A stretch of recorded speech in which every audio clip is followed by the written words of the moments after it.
Welcome back, everybody. Did you guys miss me?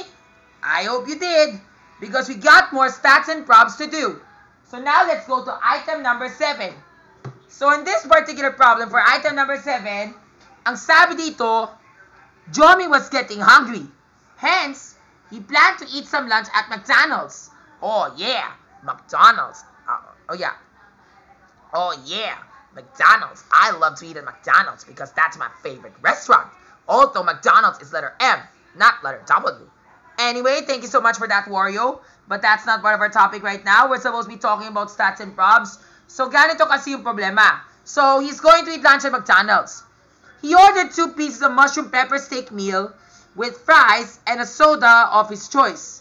Ayan, so ibig sabihin, oh yeah, Wario, wanna tell you what my lunch is? That's what I ate during my lunch. You know, if I were very hungry right now, I would rather go to McDonald's and order some mushroom pepper steak and order together with some fries and some soda, like soft drink, like some Coke, some Royal Orange or Sprite or Mountain Dew. Wario love all of that. Oh yeah. Yeah, but take note, it's not good for you because too much fast food is not good.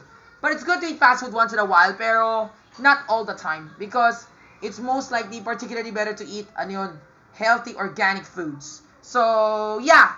Anyway, so let's go to the problem.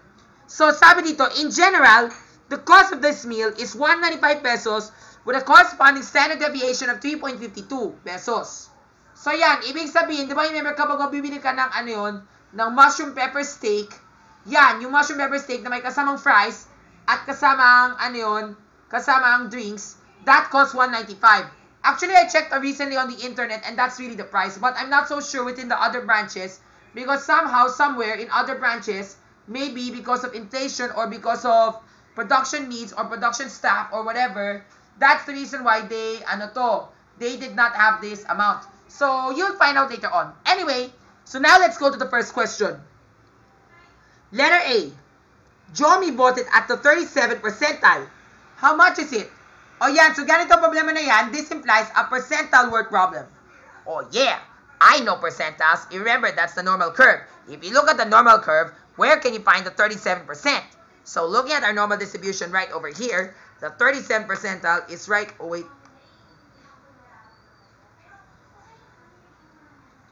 Looking at our normal curve right here, the 37th percentile is right over here. So we need to locate where 37th percentile is. But yeah, correct. But because if you look at me, we're using my stats and props book, therefore the 37th percentile must be somewhere else. So just like what I told you, ang 37th percentile na nasa book ko ay nasa book. So we need to find 30% because 50 minus 13, 37 is 30. Yan, so there it is. 12.93 and 13.31. Whose corresponding z-score is 0.333 and 0.34. Yan. So now we apply the interpolation. So now doing the interpolation as follows.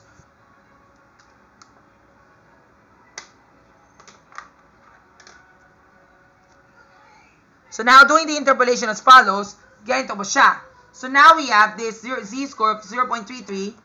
Then here we have 0.34. Tama?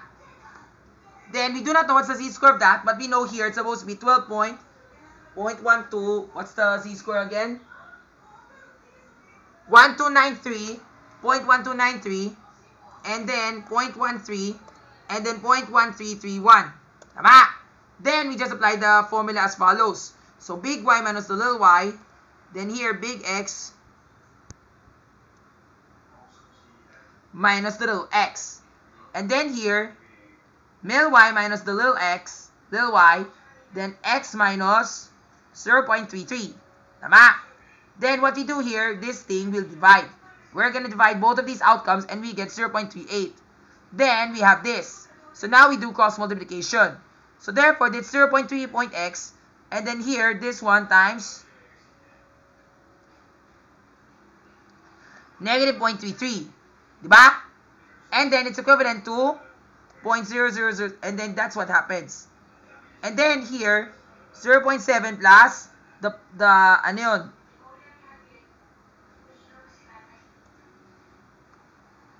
Yan. And then we divide. Divide by 0.38. And we should get the z-score of 0.3318 for something. So therefore, that is the z-score, 0.3318.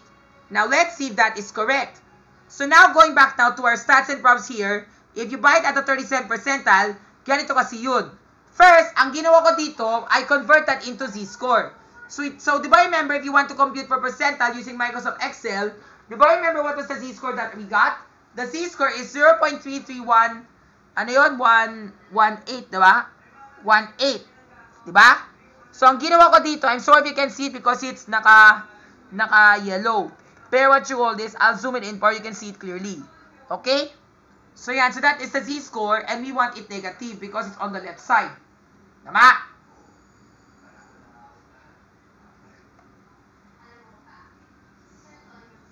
So, what is the z-score? The z-score is 0.3318. Tama? That is on the left. So, that's why it has negative, di ba?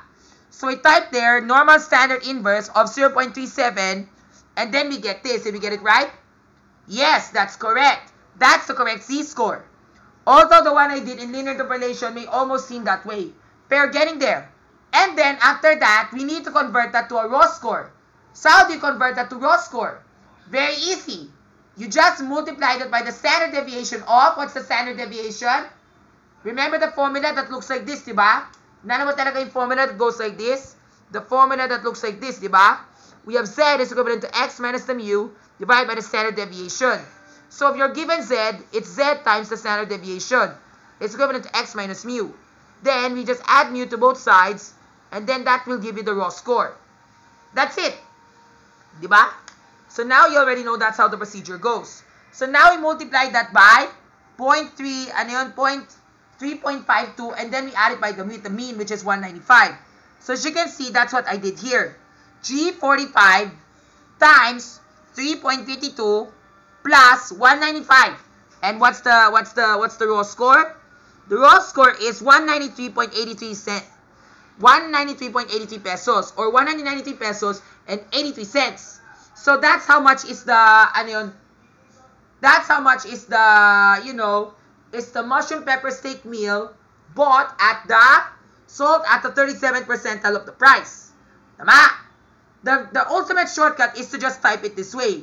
You just type normal inverse and then the probability value and then the mean and the corresponding standard deviation, and it will give you the raw score. Not like when we did normal dot distribution, you just type the raw score, the mean, and the standard deviation, and it will give you the corresponding probability. But here, it will give you the inverse. So therefore, that is the raw score. 193.83 pesos. Yan, di ba?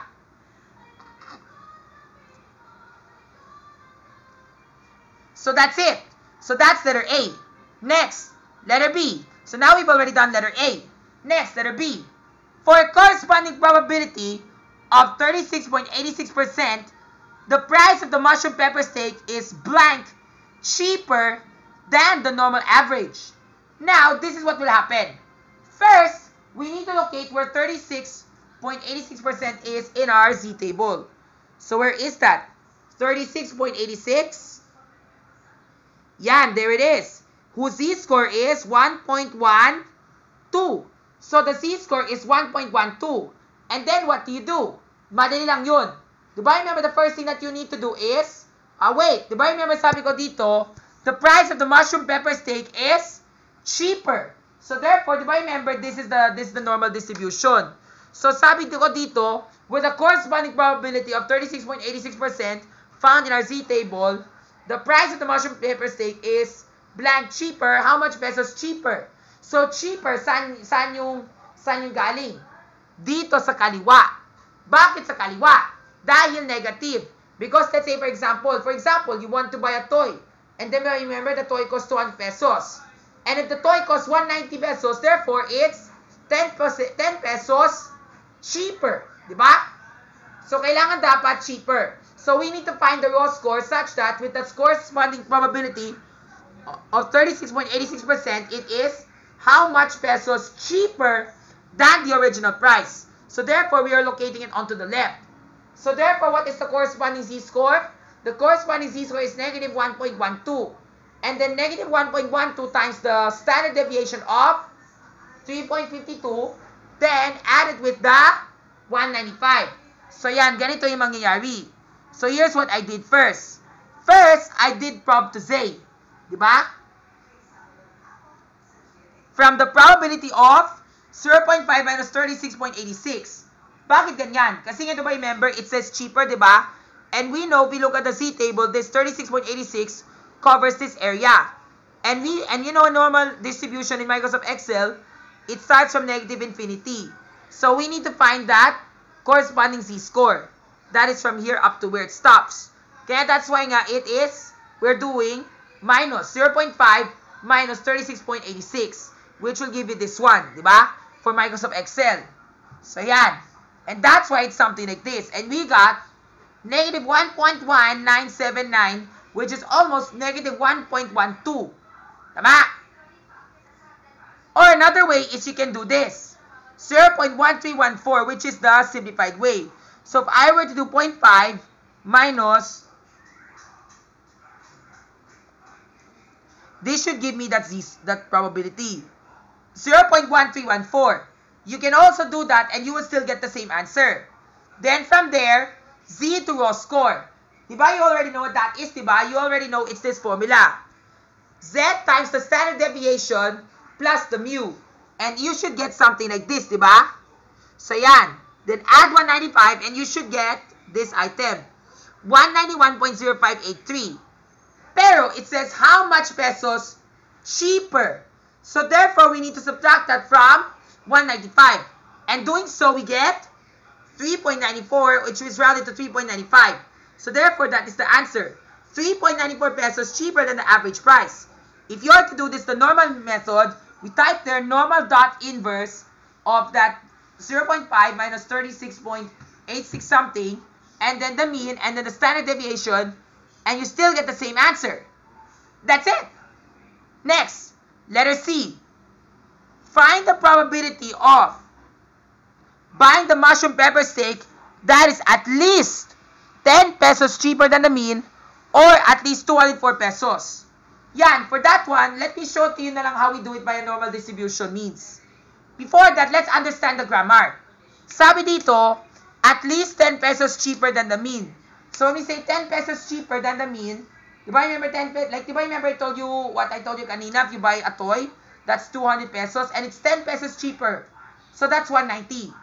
So what is 10 pesos cheaper of 195, which is the mean? If your answer is 185, you are correct. Pero saan galing ang 185? In between negative 2 to negative 3. Although we are not so certified kung saan siya galing. But we know somewhere in here. Although we may technically not be so sure. But we know it's in this point it's asking for. So therefore, that's one of the conditions. It asks how much is the price of that mushroom pepper steak such that it's 10 pesos cheaper than the mean. That means it's not greater than 185 pesos. Less than 185 pesos yan. Because I know talaga, most of the McDonald's branch, it's always 195. Pero in some cases, it may not be, or some places, like for example, McDonald's dito sa KP Tower, it's 196. O pwede sa McDonald's sa Makati, pwede maging 192. Or yung McDonald's sa, sa Masangkay, the one near Hope Christian High School in UECP. Baka 190 yan, mas cheaper. Depende sa lugar at sa branch. Okay? Kaya nga all prices depend upon the branches. But I don't think this is really true. But I'm not so sure, ah. So that's the first condition. Yung pangalawang condition ay at least 204 pesos. So saan galing ang 204 pesos dito? Although we don't know where that is, but we do know it's in between 2 to 3. So dito siya. That is the one on the right. Tama? And the one yung naka-shade ko na nasa yellow, that is the one that we are looking for. So therefore, these two na naka-yellow, that's exactly what we're gonna look for.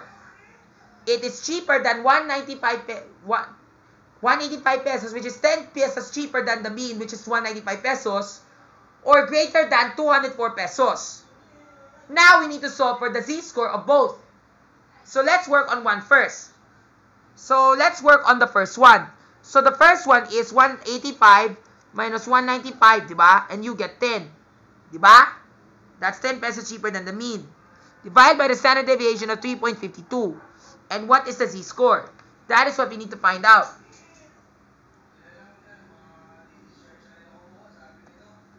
$185 minus 195 divide by 3.52. We should get a z-score of negative 2.84. So yan, so the z-score is negative 2.84. Yan, di ba? That is the corresponding z-score that we're gonna look for. On the right-hand side, we're supposed to do this. So on the right side, we have 204 minus 195, and that's 9. 9 divided by 3.52 na lang, di ba?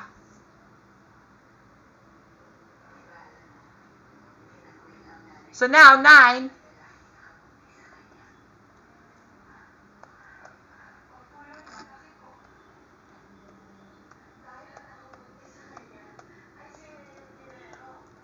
yan, the z-score is 2.55, which is halfway. So 2.556. Yan. Or rounded up to 2.56 na lang. Diba? So yan, so that is the z-score. So now we need to locate where exactly is 2.84 in our z-table. So looking at our z-table, where do you think is the 2.84?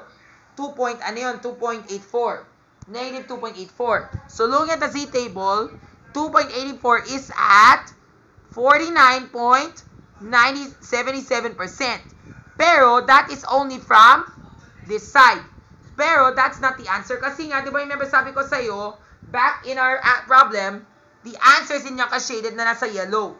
So therefore, yung naka-white, hindi yun yung sagot. Pero don't worry, there's a formula to it. Okay? So we know that this side is 49.77%. That's on the left side. Now on the right side, we have to find the z-score of 2.56. So 2.50, 1, 2, 3, 4, 5, 6. And that's 49.48. So 49.48. Yan. Yan. And then what we do to the both of them? We add. Very good. So 49.77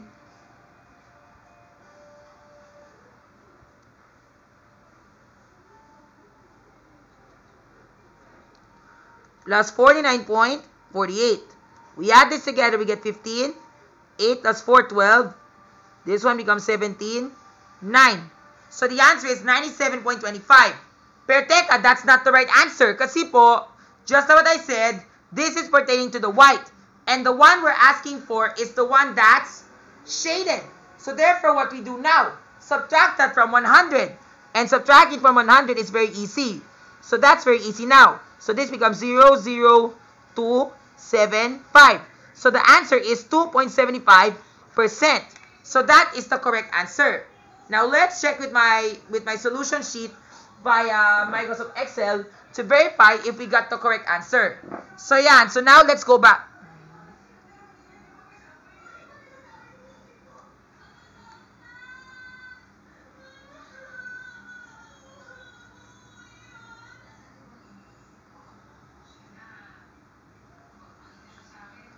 Ay, wait, that's 98, 99 pala.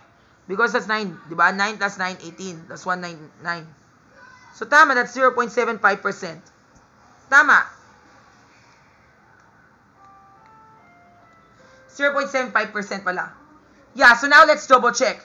So, now let's go to the left tail. So, on the left tail, ito yung pinakadulo. So, di ba, remember, the left tail is from this side up to where it stops, di ba? And that's negative 2.84.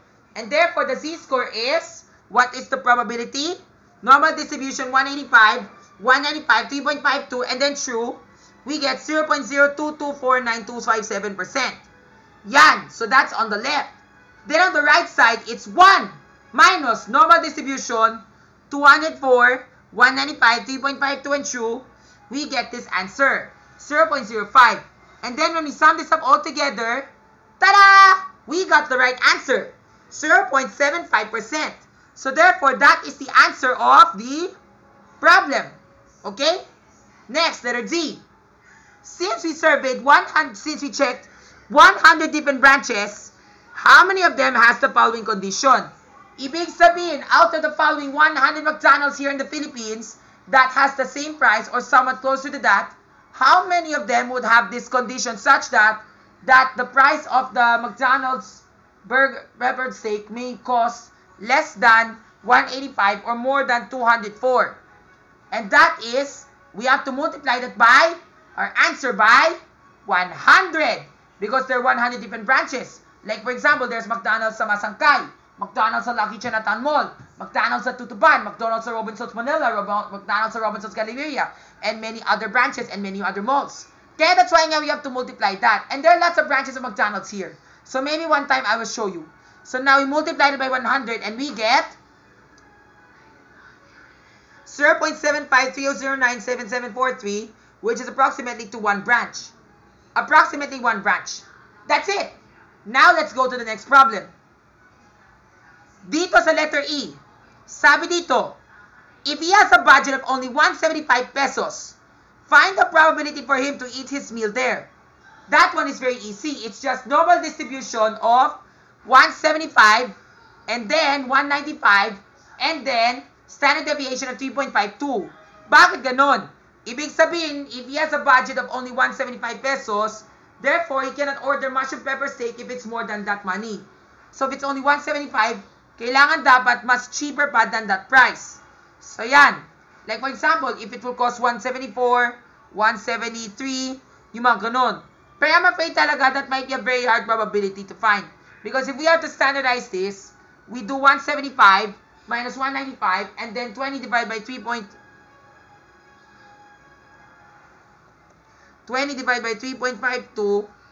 we get the z-score, 5.68. And there's no corresponding probability with a corresponding z-score of 5.68. That's too large. So therefore, we just leave it na lang like this. So ang ginawa ko dito, normal distribution, 175, 195, and then true. That's the answer. And that's 6.6635 raised to the exponent. And that's how it is in decimal.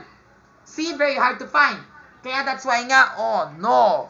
Imagine if I were to order McDonald's, if I have only a budget like that, 175, I can't order that unless lang talaga there's one like that. Yeah, Wario, very hungry. Yeah, I know. But that's alright. Maybe you can find a better one that's higher someday. Anyway, so that's what will happen kung kulang ka sa budget. It's very rare talaga to find the one that is exactly the real price. The lower than the budget. Unless they give you senior citizen discount just like what I have, which is PWD. Simple. So, good luck na with that. Next, number 8. Diba remember? Next, letter F. Sabi dito, find the upper 17% of the distribution. O yan. So, when we talk about upper 17% of the distribution, ibig sabihin yung upper 17% of the distribution. So, going back to our distribution, the upper 17% is right here. It's still the same, the 70 percentile, pero upper 17% is on the right side. So therefore, we do 100 minus 17 and we get 83. So we need to find 83 percentile. The 83rd percentile. It's the same as locating for the 83rd percentile. Pero, ang kailangan namin gagawin ay, yun nga, we have to subtract it from 0.5 so we can find that. And of course, the 83rd percentile is the same as the 33rd percentile. Looking at my z-score, where is the 33rd percentile? Yan, it's right there. It's in between the 3289 and 3315, whose corresponding z-score is 0.95 and 0.96. So yan. So let's type that in our Microsoft Excel to get the idea. Okay? So now we have 0.95, 0.96, 0.32, what you call 32,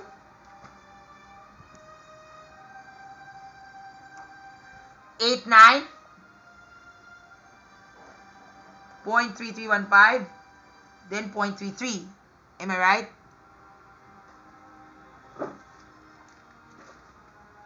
Then you have 0.33.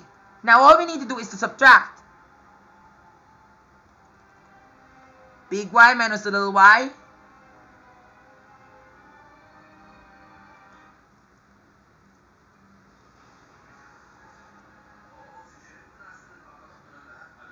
Yan, diba? That's what we always do during constant matters.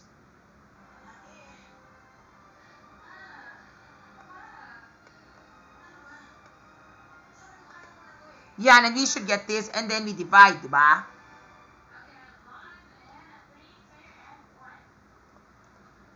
X minus 0.95. Then we just multiply. So this becomes 0.26x. Then this one is 0.26 times negative 0.95, di ba? And then we get negative 0.27, and that becomes, ano to, 0.0011. Then we add both sides by, that's in the positive version, and we should get this. Then we divide.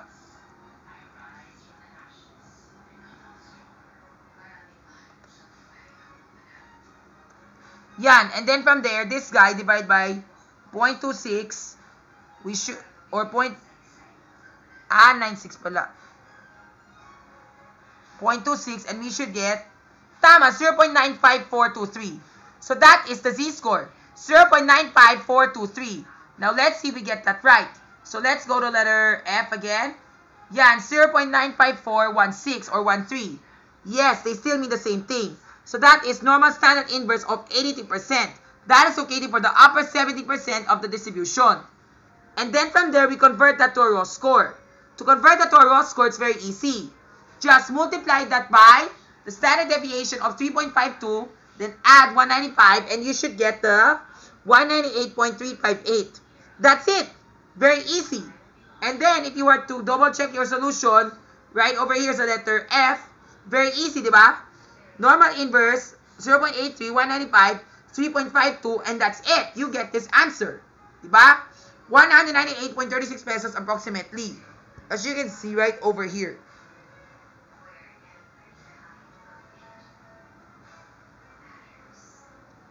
But it's closer to 1. Yan. So that's letter F. Last but not least, let's do letter G. Find the raw scores that bound 40% of the distribution at the center. For that one, let me draw a normal curve to help you understand the idea. So please wait there for a little while.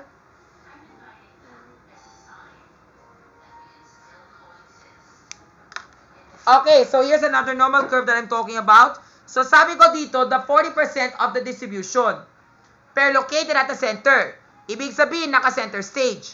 So therefore, kung naka-center stage to, di ba remember this is 40%. So we know there's a halfway checkpoint. So therefore, this is 20% and this is 20%. Tama? So now, on both sides, we need to locate for the 20th percentile. For this side and that side.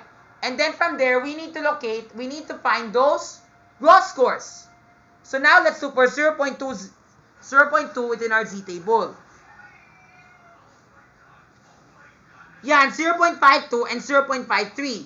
Those are the two values that are in between. So now let's do the solution in Microsoft Excel. Okay? So now you know already the procedure. 0.52.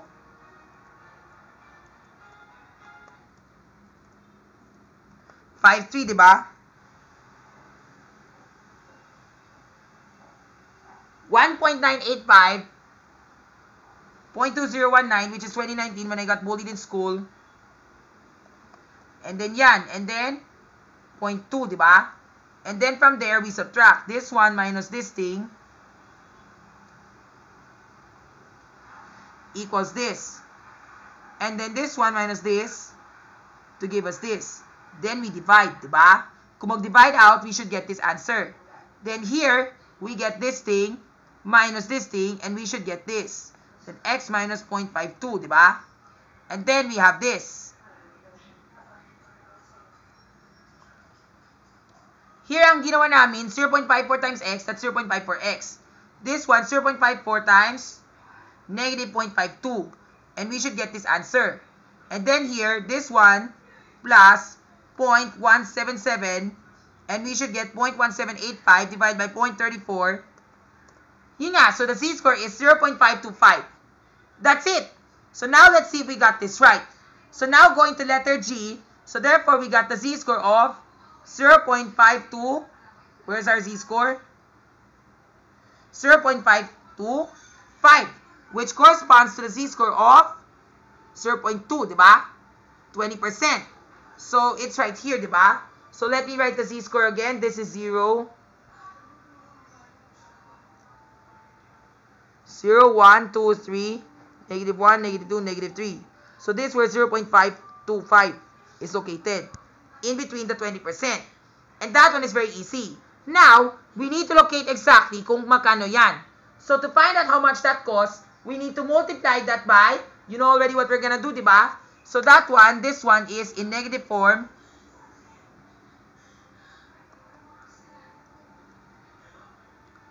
Here, we multiply that by 3.52, then add 195.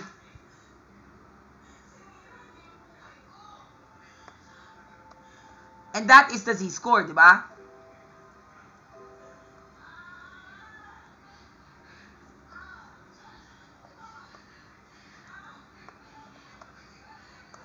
Yan, and that's it. So therefore, we found the z-score. So therefore, it's in 193.152, which is right over here, diba? In between negative 1 and 0. So that's it. 193.152, diba? And then on the right side, we have 196.84. Diba? Doon siya. In between 0 and 1.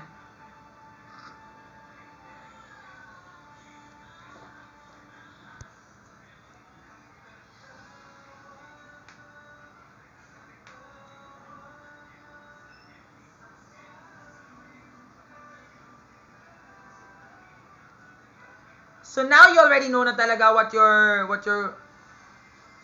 you're going to do, okay? So now we've already found the z-score. So those are the raw scores. Now let me see if we get it right. So if you are to look at your solution sheet right over here, ito yung ginawa ko dito. So this is what I did. Ang ginawa ko dito ay percent. So on the left side we have 30%, diba? So 30% on the left, and then on the center we have 70%. 40%, which is this guy, and then 30% on the right side. Then we need to find the corresponding z-score. So the corresponding z-score is right here. For the 30%, the z-score is negative 0.524, which is similar to negative 0.525. Tama, very correct, very good. And then for the 70%, halfway there, parang kalahati lang, diba? The conjugate. And then to convert it to a raw score, mabilis lang yun. Just multiply it by 3.52, then add 195. Or, just do normal inverse, and then the probability of this, and then just type the mean and the standard deviation. Yan. And therefore, it's 193.15 for the negative, and then the positive is 196.84. Then to check your answer, we standardize it to see if we get the right answer. Raw score, and then the mean, and then the standard deviation, to see if we get the same. And then the checkpoint is right there. Okay? The checkpoint of this z-score, of that corresponding raw score, is at that percentile. The checkpoint of that raw score is in that percentile. And that's it. So, yun nga. And that's how we find the upper 10% of the distribution. First, you need to locate on the z-table to find out where the probability is, where the closest two values is. Then plane in interpolation. And then from there, convert that to raw scores. And then you will be able to find out where the checkpoints are. If you are going to do this in Microsoft Excel, para mas more detail, in percent, ibig sabihin, how much is the percent in that area, diba? Like sa left, 30% lang to, diba? So this is the 30%. This is the 40%.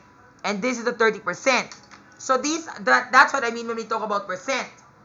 And then right after that, we convert those percentages into z-scores. So to do that, you already know now how to manipulate it. Okay? Just like that. By typing normal standard inverse.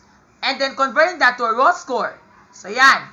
And then after that, you check to see if it's correct. Using the raw score to give you back the same exact z-score that you got kanina. And then the checkpoint tells you what is the checkpoint of that, of where that raw score is. So now we already know that, that 0.525, the 193 pesos is right here. And the 196 pesos is in between the 0 and the 1. That's it.